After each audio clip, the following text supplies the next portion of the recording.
Hello guys! Today wala tayong pasok kasi nga si Michael ginamit yung sasakyan. Ngayon bala ko mag-rebond today. Nakabili na ako ng gamot matagal na kaso wala akong pagkakataon na gawin. So since today may pagkakataon tayo na gawin, gagawin na natin to. Para sa fall okay na. Winter hindi ko na siya gagawin. So ang gagamitin ko na brand ay, hindi nga pala to sponsor ha. Ito yung brand na gagamitin ko na pang straight. So, ito yung brand na gagamitin ko. Ito ay Shiseido at ito ay nabili ko sa Amazon dati. Mga few months ago ko na to nabili kaso nga wala nga akong pagkakataon na gamitin siya. At ilang taong ko na rin tong ginagamit. Siguro mga 3 years na din. At syempre, bumili din tayo ng Sebastian Cellophane. So, ito yung ibang gagamitin natin. Syempre, kailangan natin ng gloves. At yung mga ipit sa buhok, yung shock-shock kung tawagin. Siyempre, kailangan natin ng blower, kailangan natin ng iba't ibang klase ng suklay. At siyempre, ang pinaka-importante natin is yung ceramic iron. Sa Dollar Tree, may nakita ako ng ganito. Ito yung pinaglalagyan ng mga ketchup or mga ibang sauces. Pero I think magagamit ko to dito para mas mabilis. Since nakaligo na ako, papatuyuin ko na lang. Nga pala, nung pinaliguan ko yung hair ko, hindi ako naglagay ng conditioner. Shampoo lang.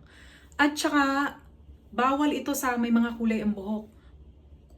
Hindi ko sure kung kailangan kasi kahit may kulay ang buhok mo, kailangan yung sobrang tagal na. Siguro mga 1 taon na dapat, yung nakalilipas. Para tawag nito, para safe. At saka kung maano yung nyo, yung madali siyang maputol, wag kayong wag kayong magre-reband. Okay? Ako talaga, matagal ko na itong ginagawa. Every single year, ito na yung talagang ginagawa ko. Kaya, gamay na gamay ko na. Tsaka ako na lang, para hindi magastos.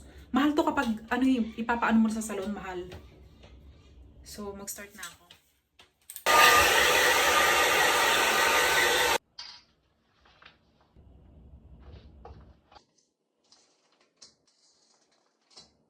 Mga 85% siguro tuyo na. Hindi naman na kailangan na sobrang tuyong-tuyo. So, sobrang kapal talaga nito. Tapos, mag-start na tayong isi-section na natin. At mag-i-start na tayong mag-apply.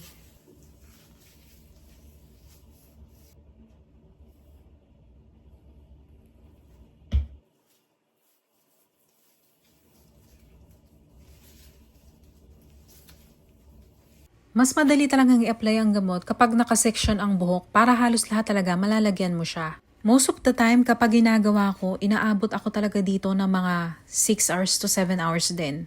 Kaya kailangan kapag ginawa ko to is dapat talaga tuloy-tuloy. So kailangan matindi yung determination mong magawa to. Kasi talaga naman nakakangalay mag-isa. So nailagay ko na lahat at halos maubos ko yung pack. Halos maubos na natin to. Wala na masyadong laman. Mahaba kasi talaga ang hair ko, oh. Mahaba siya. And then, iiwan ko lang to mga 30 minutes.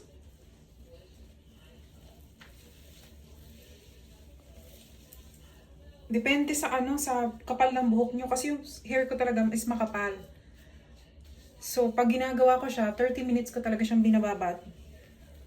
So, ito yung H1. Okay, after 30 minutes, babalnawan na natin.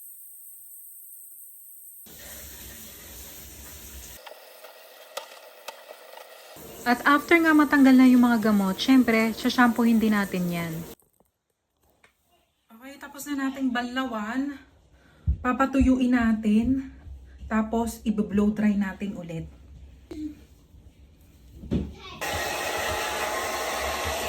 So, tuyo na po ang ating hair. Kasi tinan mo sobrang kapal talaga. And next na gagawin natin is isi-section ulit natin yung buhok.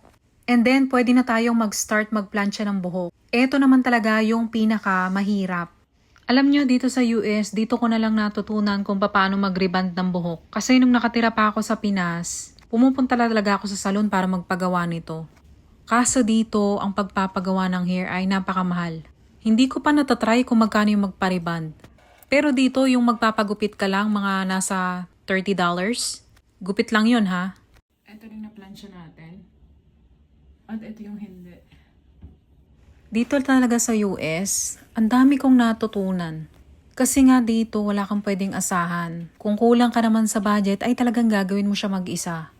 Guys, malapit na tayong matapos. Tingnan mo niya naman. Oh, konti na lang. Ito na lang. Dong side. Pero ito, tapos na. Look at that. Oh, di ba? Pak! Oh, di ba? Konting kembot na lang.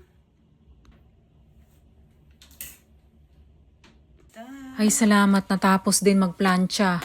So, after magplancha, mag-a-apply na tayo ng H2. Ito yung neutralizer. Ang ginagawa nito, ito yung magpapa-permanent ng straight. Para later, kahit mabasa na siya, okay na siya. Ay nako, I love this product talaga. At hindi ako magpapalit ng brand.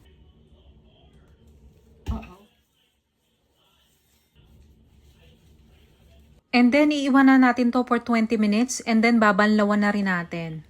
After kong magbanlawan, basa-basa pa yung hair ko pero mag-a-apply na tayo ng Sebastian Cellophane. Natapos ko din. Okay na. O, diba?